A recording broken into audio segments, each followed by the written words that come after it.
الشيطان الرجيم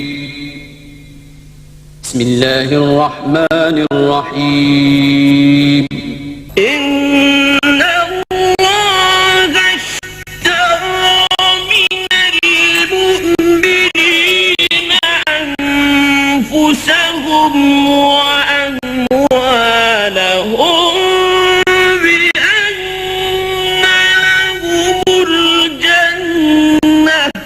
يقاتلون في سبيل الله فيقتلون ويقتلون وعدا عليه حقا في التوراة والإنجيل والقرآن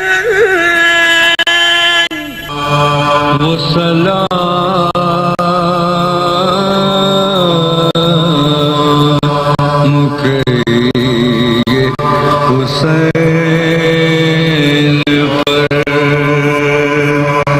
کہ بہشت جسے کا صلہ ملے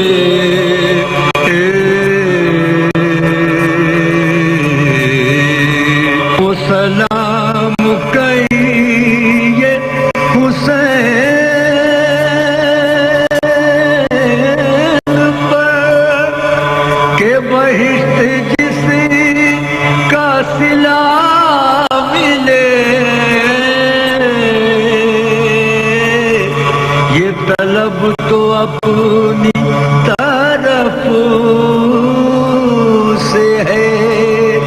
عراق جسے تاریخ میسوپوٹیمیا کے نام سے یاد کرتی ہے، جہاں دنیا کی پہلی تہذیب نے جنم لیا، زمانہ قبل از تاریخ تقریباً 100,000 سال پہلے انسان نے اپنا سفر اسی سرزمین سے شروع کیا۔ تحریر سب سے پہلے عراق میں سومیرین نے لکھنی شروع کی۔ دنیا کا پہلا اسکول عراق میں بنا، اصول قوانین قانون اور سیاسی ادارے یہیں بنے۔ بابل و نینوا کی تاریخ بھی عراق کی تاریخ ہے۔ جغرافیائی طور پر عراق 3 بر اعظموں افریقہ، ایشیا اور یورپ کے بیچ میں ایک پل ہے۔ عراق کا مجموعی رقبہ 4,38,446 اسکوائر کلومیٹر ہے۔ اس کے 18 صوبے ہیں۔ بغداد اس کا پایہ تخت ہے، جسے بغداد الرشید بھی کہتے ہیں۔ بغداد کی تعمیر ابو جعفر المنصور کے زمانے میں ہوئی۔ بغداد سائنس اور علوم و فنون کا بہت بڑا مرکز رہا ہے۔ مسجد الاعظم بغداد کی ایک اہم اور تاریخی مساجد میں سے ایک ہے، اور اسے مسجد امام ابو حنیفہ بھی کہتے ہیں۔ آپ کی وفات 150 ہجری میں ہوئی۔ آپ کا مقبرہ بھی اسی مسجد میں موجود ہے۔ آپ امام جعفر صادق کے شاگرد تھے۔ الرصفہ کے مقام پر مسجد گیلانی ہے۔ یہ جگہ باب الشیخ کے نام سے مشہور ہے۔ یہاں الشیخ عبد القادر گیلانی کا مزار ہے۔ آپ 470 ہجری میں ایران میں کیسپین سی کے جنوب میں صوبہ گیلان میں پیدا ہوئے۔ آپ کا شجر نسب امام حسن سے ملتا ہے۔ شیخ معروف الکرخی کی مسجد بھی بغداد کی قدیمی مسجد ہے۔ معروف الکرخی کا مزار بھی یہیں ہے۔ آپ کی وفات 200 ہجری میں ہوئی۔ آپ امام رضا کے صحابی تھے۔ یہ مسجد براسا ہے جو بغداد کی ایک قدیم مسجد ہے، اور یہاں حضرت قمبر کا مقبرہ ہے جو حضرت علی کے وفادار صحابی تھے۔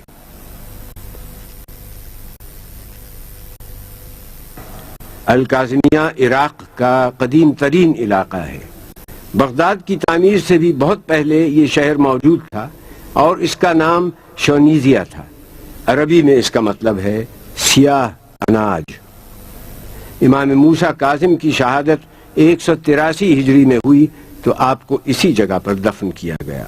یہ جگہ اس وقت سے الکاظمیہ کے نام سے مشہور ہے۔ اس کا مطلب ہے ایسا آدمی جسے اپنے غصے پر قابو حاصل ہو۔ امام محمد تقی جواد نے 219 ہجری میں وفات پائی۔ ان کی تدفین بھی اسی مقام پر ہوئی۔ ان روضوں کے اطراف میں ایک شہر آباد ہو گیا۔ اس جگہ کو القاسمین اور الجوادین کہا جاتا ہے۔ صحن میں داخل ہوتے ہی ان مقامات کرتا ہے جسے الفاظ میں بیان کرنا مشکل ہے۔ سونے اور چاندی کی منقش ٹائلوں پر قرآنی آیات کندہ ہیں۔ امام موسیٰ بن جعفر کو امام الکاظم بھی کہا جاتا ہے۔ آپ کے جد رسول خدا تھے۔ امام موسیٰ کاظم امام جعفر صادق کے صاحبزادے ہیں اور امام زین العابدین کے پوتے ہیں۔ آج ہمارے سامنے اس حرم مطہر کی جو شکل کے ہیں اور 4 مینار بڑے اور 4 چھوٹے ہیں، یہ اسلامی فن تعمیر کا حیرت انگیز شاہکار ہے۔ کربلا بغداد کے جنوب مغرب میں واقع ہے۔ اس کا فاصلہ بغداد سے 105 کلومیٹر ہے۔ کربلا ایک صوبہ ہے۔ اس کے نزدیک 4 صوبے اور ہیں: بغداد، بابل، نجف اور کوفہ۔ کربلا کے اطراف باغات ہیں اور ان باغات کو سیراب کرنے کے لیے ایک نہر موجود ہے جسے نہر الحسینیہ کہا جاتا ہے۔ کربلا دریائے فرات کے مغربی کنارے پر واقع ہے۔ یہ عراق کے قدیم شہروں میں سے ایک ہے۔ اس سرزمین کی تاریخ بابل کے زمانے سے موجود ہے۔ زمانہ قدیم میں اس کا نام قرب الایلیہ تھا۔ اس کو کور بابل کے نام سے بھی جانا جاتا تھا۔ اس آبادی کے چھوٹے چھوٹے دیہات تھے۔ اس مجموعی آبادی کا نام قر بابلیہ تھا۔ اس میں موجود قصبوں کے نام نینوا، الغازریہ، شط الفرات، امارہ اور ماریہ تھے، اور بعد میں اس کا نام کربلا ہوا اور اسے الکرب بلا بھی کہا جاتا تھا۔ کربلا کا وجود قبل اسلام اور زمانہ قدیم سے موجود تھا۔ یہاں پر السامیون کی قوم آباد تھی۔ کربلا کو آج دنیا میں جو عزت و شرف حاصل ہے، اس کی بنیادی وجہ جگر گوشہ بطول، نواسہ رسول اور ان کے اہل بیت اور اصحاب کی شہادت ہے، جو 10 محرم 61 ہجری میں اس مقام پر واقع ہوئی۔ وہ کون سے عوامل تھے کہ امام حسین مدینے سے نکلنے پر مجبور ہوئے؟ امام حسین کا مدینے سے نکلنا نہ تو خود غرضی پر مبنی تھا اور نہ شر و فساد پر۔ وہ صرف اس لیے نکلے کہ امت رسول میں جو خرابیاں پیدا کی جا رہی تھیں ان کی اصلاح ہو اور سیرت رسول برحق کو زندہ کریں۔ مدینے سے مکے کا سفر 250 میل ہے۔ آپ نے 3 شعبان بروز جمعرات سفر کا آغاز کیا اور 5 دن میں یہ مسافت طے کی۔ مدینے سے روانگی کے وقت آپ اپنے نانا اور اپنی والدہ گرامی کے مزار سے رخصت ہوئے۔ آپ جانتے تھے کہ اب مدینہ واپس نہیں آئیں گے۔ آپ مدینے سے مکے تشریف لائے، حج کو عمرے میں تبدیل کیا۔ آپ نہیں چاہتے تھے کہ حرمت کعبہ مجروح ہو۔ 8 ذی الحج منگل کے دن آپ مکے سے روانہ ہوئے۔ راستے میں صفا، تغیم، ذات عراق، حاجر اور زرود کی منازل طے کرتے ہوئے جب مقام سالبیہ پہنچے تو آپ کو اپنے بھائی مسلم ابن عقیل اور ہانی ابن عروہ کی شہادت کی خبر ملی۔ یہ حسین کی پہلی قربانی تھی جو رائے خدا میں انہوں نے پیش کی۔ رستے میں سنی جب خبر مسلم ہانی، منہ ڈھانپ کے رویا اسد اللہ کا جانی۔ صدمے سے مسافر کو لہو ہو گیا پانی، فرماتے تھے افسوس برادر کی جوانی، آج ان پہ جو گزری وہ ہمارے لیے کل ہے، مسلم کی شہادت ہمیں پیغام اجل ہے۔ اس کے بعد منزل زبالہ بطن عقیق سے ہوتے ہوئے جب سرات کی منزل پر پہنچے تو آپ نے محرم کا چاند دیکھا۔ ذو حسن کی منزل پر حر کا لشکر آپ کے راستے میں مزاحم ہوا۔ حر نے آپ کے قافلے کو آگے جانے سے روکا۔ آپ نے کہا ہم غازریہ یا شفیہ کی بستی میں اتر جاتے ہیں۔ حر نہ مانا۔ امام کچھ آگے بڑھے تو ایک سرزمین آئی۔ آپ نے وہاں کے لوگوں سے دریافت کیا کہ اس جگہ کا کیا نام ہے؟ لوگوں نے بتلایا کربلا۔ آپ گھوڑے سے اتر گئے، فرمایا یہی ہماری منزل ہے۔ خیمے نصب کر دیے گئے، ایک جانب اہل بیت کے خیمے تھے، جناب قاسم ابن حسن، جناب ابو الفضل عباس، جناب علی اکبر اور امام زین العابدین کے خیمے بھی یہیں نصب کیے گئے۔ یہیں ایک جگہ نماز کے لیے وقف تھی جسے محراب حسین کہا جاتا ہے۔ دریائے فرات رضوانیہ کے مقام سے نکلتا ہے، اس کی ایک نہر مسیب سے ہوتی ہندیہ کے مقام سے گزرتی ہلہ کے قریب سے ہوتی ہوئی القفل کے مقام تک چلی جاتی ہے۔ ماضی میں جس وقت واقعہ کربلا پیش آیا اس وقت رضوانیہ سے ایک نہر نکلتی تھی جو سد الہند تک دریا سے الگ بہتی تھی۔ یہی وہ نہر ہے جس کے قریب واقعہ کربلا پیش آیا۔ آج اس نہر کا وجود کربلا میں نہیں ہے، لیکن ایک نہر کا وجود ہے جو روضہ حسینی سے کافی فاصلے پر واقع ہے اور اسے نہر حسینی کہا جاتا ہے۔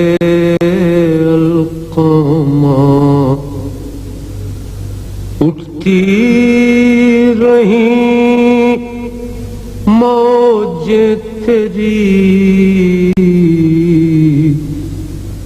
اے وائل القامہ، ایک مشک پانی کے لیے عباس کے شان کٹے، ندی لہو کی بہ گئی اے وائل القامہ۔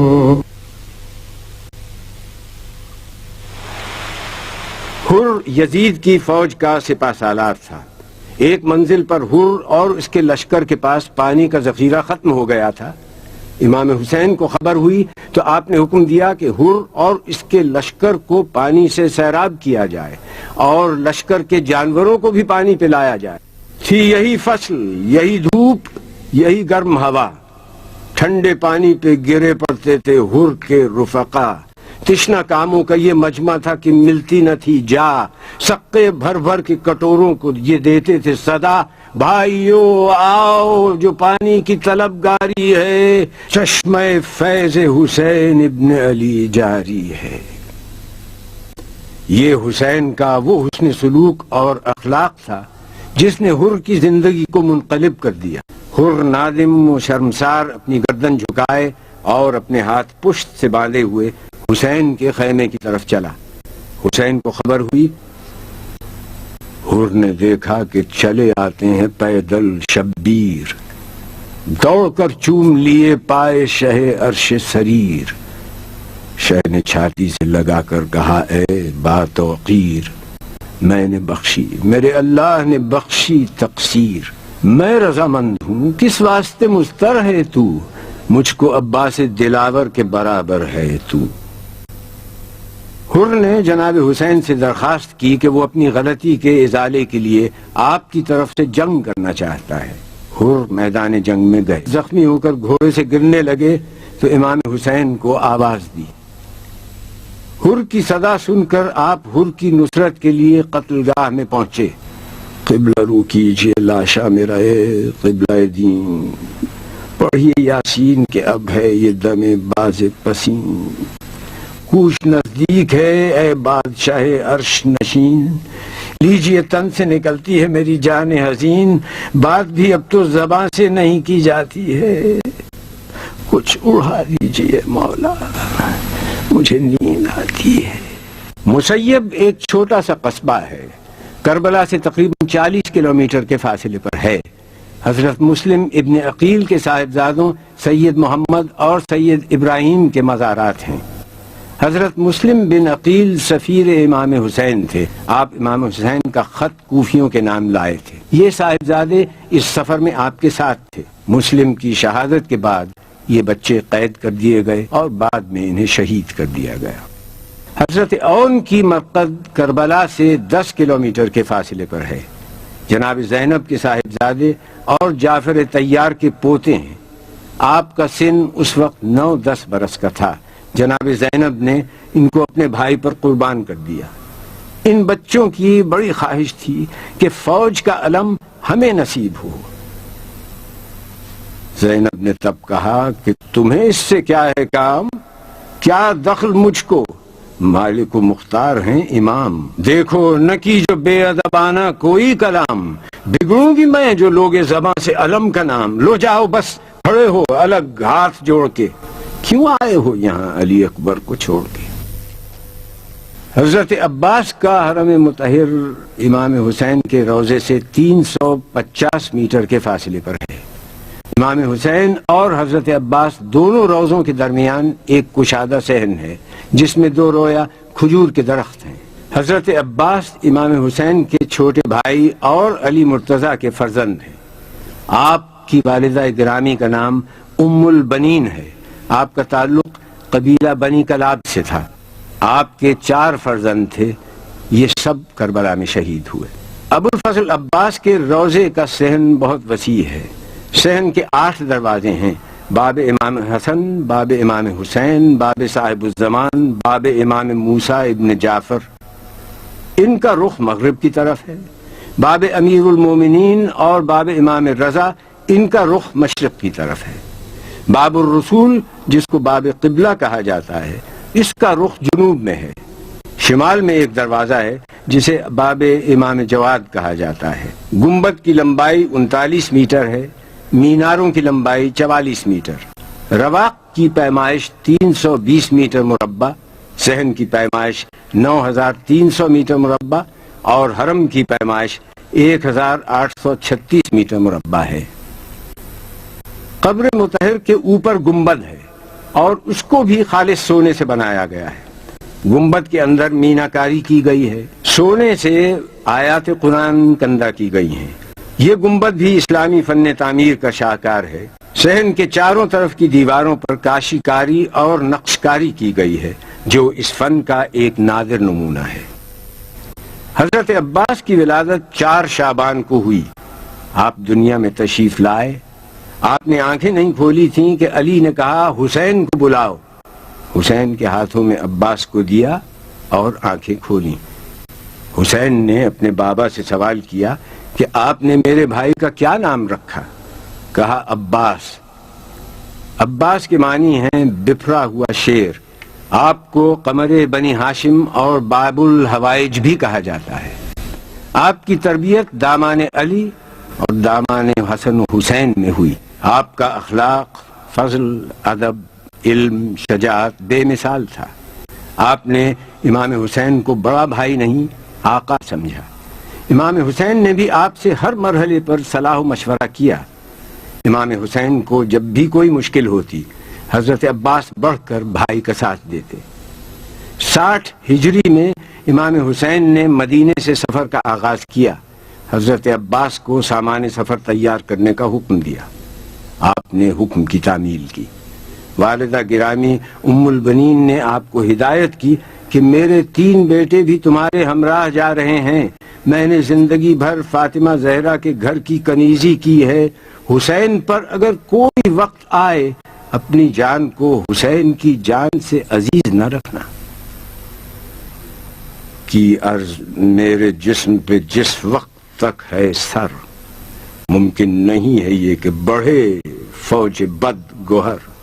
تیغیں کھینچیں جو لاکھ تو سینہ کروں سپر، دیکھیں اٹھا کے آنکھ یہ کیا تاب کیا جگر۔ ساونت ہیں پسر اسد ذوالجلال کے، گر شیر ہو تو پھینکتے آنکھیں نکال کے۔ عاشق، غلام، خادم دیرینہ، جان نثار، فرزند، بھائی، زینت پہلو، وفا شعار، راحت رساں، مطیع، نمودار، نامدار، جرار، یادگار پدر، فخر روزگار، یہ تمام صفات آپ میں وقت واحد میں موجود تھیں۔ کربلا میں خاندان رسالت کا ہر فرد نمائندگی کر رہا تھا۔ حسن کی نمائندگی قاسم کر رہے تھے، حسین نانا کی نیابت کر رہے تھے، حسین کی نیابت علی اکبر کر رہے تھے، عباس علی مرتضیٰ کی نیابت کر رہے تھے۔ صبح عاشور کا سورج طلوع ہوا۔ سوال یہ تھا کہ حسین کی چھوٹی سی فوج کا علم کسے نصیب ہو۔ حسین نے جناب زینب سے مشورہ کیا کہ بہن یہ علم کا عہدہ سپرد کرنے کا وقت ہے، تمہارا کیا مشورہ ہے؟ بولی بہن کہ آپ بھی تو لیں کسی کا نام. ہے کس طرف توجہ سردار خاص و عام، قرآن کے بعد ہے تو بس آپ کا کلام. گر مجھ سے پوچھتے ہیں شہ آسماں مقام، شوکت میں قد میں شان میں ہم سر کوئی نہیں، عباس نامدار سے بہتر کوئی نہیں. حسین نے علی اکبر سے کہا کہ چچا کو بلاؤ اور کہو کہ پھپھی نے یاد کیا ہے. عباس آئے، ہاتھوں کو جوڑے، حضور شاہ جاؤ بہن کے پاس، یہ بولا وہ دیں پناہ. زینب وہیں علم لیے آئیں بعز و جاہ، بولے نشاں کو لے کے شہ عرش بارگاہ. ان کی خوشی ہے جو رضا پنجتن کی ہے. لو بھائی لو علم، یہ عنایت بہن کی ہے. عباس فوج حسینی کے علم بردار ہو گئے. علم ہر طرح سے عباس کا ہے. نجف کی سمت دیکھ کر کہا، منہ کر کے سوئے قبر علی پھر کیا خطاب، ذرے کو آج کر دیا مولا نے آفتاب. یہ عرض خاکسار کی ہے یا ابو تراب، آقا کے آگے ہوں میں شہادت سے کامیاب. سر تن سے ابن فاطمہ کے روبرو گرے، شبیر کے پسینے میں میرا لہو گرے.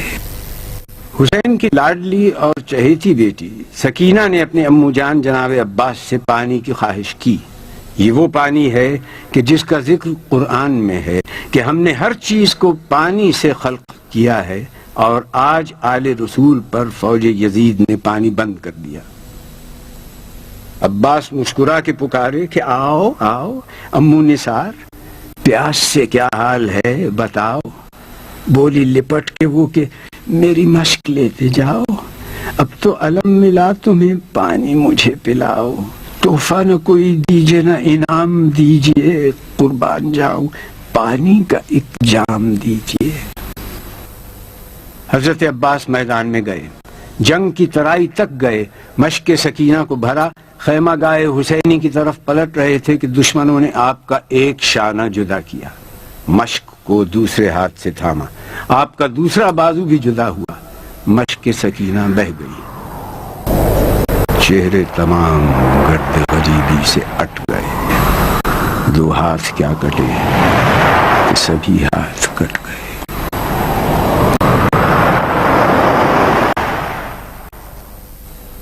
سورہ توبہ میں ارشاد ہے، بے شک اللہ نے مومنین سے ان کی جان و مال کو جنت کے عوض خرید لیا.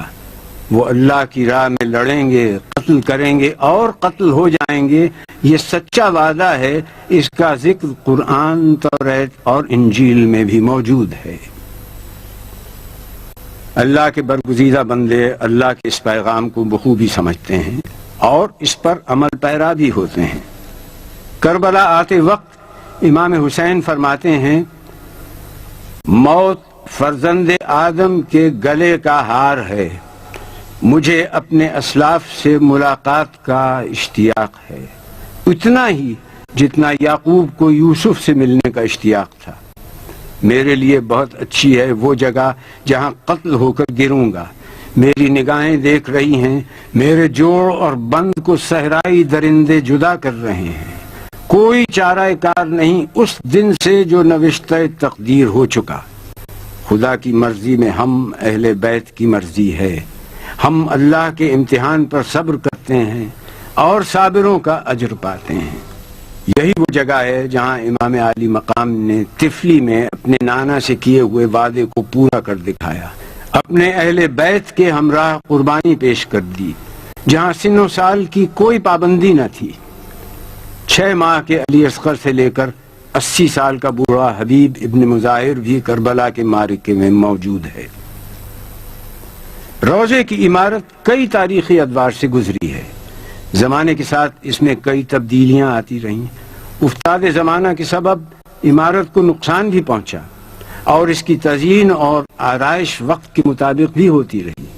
آج موجودہ صورت میں یہ روضہ بے مثال ہے اور اس مقدس سرزمین پر دنیا جہاں سے ہر سال لاکھوں کی تعداد میں لوگ یہاں آتے ہیں اور نواسہ رسول جگر گوشہ بطول کی زیارت سے فیض یاب ہوتے ہیں. تل زینبیہ یہ وہ مقام بلند ہے جہاں جناب زینب نے اپنے بھائی کو جنگ کرتے دیکھا تھا۔ جناب زینب جب اسیر ہو کر کربلا سے کوفے کی طرف روانہ ہونے لگیں تو آپ نے خاندان رسالت کے صبر و استقامت کی تاریخ کو آگے بڑھانے کا عزم کیا۔ ایک موقع پر آپ نے اپنے بھتیجے حسین ابن علی کے فرزند سید سجاد کو مخاطب کر کے کہا، اے فرزند، کیوں دل گرفتہ ہوتے ہو؟ میری نظریں اس آنے والے وقت کو دیکھ رہی ہیں جب تمہارے بابا کی قبر کا نشان یہاں ہوگا، اور یہ وہ عظیم الشان نشان ہوگا جہاں زائرین کے ہجوم ہوں گے جو حسین کی بارگاہ میں خراج عقیدت پیش کریں گے۔ درود و سلام کی دعاؤں سے انہیں ہر وقت یاد کیا جاتا رہے گا۔ پہلا گنبد 65 ہجری میں مختار ابن ابو عبیدہ ثقفی نے تعمیر کیا اور اطراف میں احاطہ تعمیر کروایا۔ 757 ہجری میں سلطان اویس حسن جلیری نے پرانے گنبد کا ڈیزائن تبدیل کیا۔ 780 ہجری میں احمد بن اویس نے 2 میناروں کی تزئین کی اور دونوں پر سونا چڑھایا۔ 1032 ہجری میں شاہ عباس صفوی نے تانبے اور کانسی کی زری تعمیر کروائی اور گنبدوں کو کاشی ٹائل سے مزین کیا۔ 1155 ہجری میں نادر شاہ زیارت کے لیے آیا تو اس نے روضے کی آرائش میں اضافہ کیا اور قیمتی تحائف نظر کیے۔ 1211 ہجری میں شاہ محمد قاجار نے گنبدوں کو سونے سے مزین کیا۔ 1232 ہجری میں فتح علی شاہ قاجار نے چاندی کی زری بنوائی اور سونے کی پلیٹیں لگائیں۔ 1367 ہجری میں سید عبد الرسول خالصی نے، جو کربلا کے منتظم تھے، احاطے کے اطراف کے گھر حاصل کر کے مزید توسیع کی اور اطراف میں سڑکیں تعمیر کی۔ 1358 ہجری میں ڈاکٹر سیدنا طاہر سیف الدین نے ٹھوس چاندی کی زری ہدیہ کی۔ 1360 میں عالی مرتبہ ڈاکٹر سیدنا طاہر سیف الدین نے مغربی مینار دوبارہ تعمیر کروائے۔ روضے کے 4 دروازے ہیں۔ مرکزی دروازے کو باب القبلہ کہا جاتا ہے، ایک کا رخ جنوب کی طرف، ایک کا رخ مغرب کی طرف، اور 2 دروازوں کا رخ شمال کی طرف ہے۔ یہ دروازے قیمتی لکڑی سے بنائے گئے ہیں۔ حرم کا مرکزی دروازہ سونے کا ہے۔ صحن کا رقبہ 15,000 میٹر مربع ہے۔ دیواروں پر اسلامی نقاشی کی گئی ہے جو آنکھوں کو خیرہ کر دیتی ہے۔ ذریح مبارک میں بائیں جانب 6 ماہ کے شیرخوار عبداللہ بن حسین آرام فرما رہے ہیں، جنہیں علی اصغر اور باب الحوائج بھی کہا جاتا ہے۔ دائیں جانب علی اکبر آرام کر رہے ہیں۔ آپ کی عمر 18 برس تھی۔ آپ کی والدہ ام لیلہ تھی۔ آپ شبیہ رسول تھے اور خانوادہ رسالت کے پہلے شہید۔ دائیں جانب شہدائے کربلا دفن ہیں۔ حسین جب مدینے سے روانہ ہوئے تو آپ کے ساتھ ایک بڑی تعداد تھی، مگر روز عاشور اس جماعت میں صرف 72 افراد باقی رہ گئے تھے۔ آپ کے اصحاب نے صبر و استقامت کا وہ مظاہرہ کیا کہ حسین نے کہا کہ مجھے وہ اصحاب ملے جو میرے بابا علی مرتضیٰ کو بھی نہ مل سکے۔ حضرت عباس، حبیب ابن مظاہر، حر اور جناب اون کے علاوہ تمام شہدائے کربلا اسی مقام پر دفن ہیں۔ اسی لیے اس جگہ کو گنج شہیداں کہا جاتا ہے۔ اپنے اصحاب سے خطاب کرتے ہوئے فرمایا، جو صورتحال پیش آئی ہے وہ تم دیکھ رہے ہو۔ یقیناً دنیا کا رنگ بدل گیا ہے اور اس کی نیکی رخصت ہو چکی ہے، اس میں کچھ باقی نہیں رہ گیا ہے سوائے اس تھوڑی سی تری کے جو پانی بہہ جانے کے بعد کسی برتن میں باقی رہ جاتی ہے، اور ایک پست زندگی جو زہریلی گھاس کی مانند ہے۔ کیا تم نہیں دیکھتے کہ حق پر عمل نہیں ہوتا، باطل سے علیحدگی اختیار نہیں کیاتی؟ اس صورت میں مومن یقیناً خدا کی ملاقات کا آرزو مند ہوتا ہے۔ میرے نزدیک تو موت میں شہادت کی نعمت ہے، ان ظالموں کے درمیان زندہ رہنا وبال جان ہے۔ روضہ امام حسین میں بائیں جانب حبیب ابن مظاہر الاسدی کی زری مبارک ہے۔ آپ صحابی رسول حضرت علی کے دوست اور قبیلہ بنی اسد کے سردار تھے۔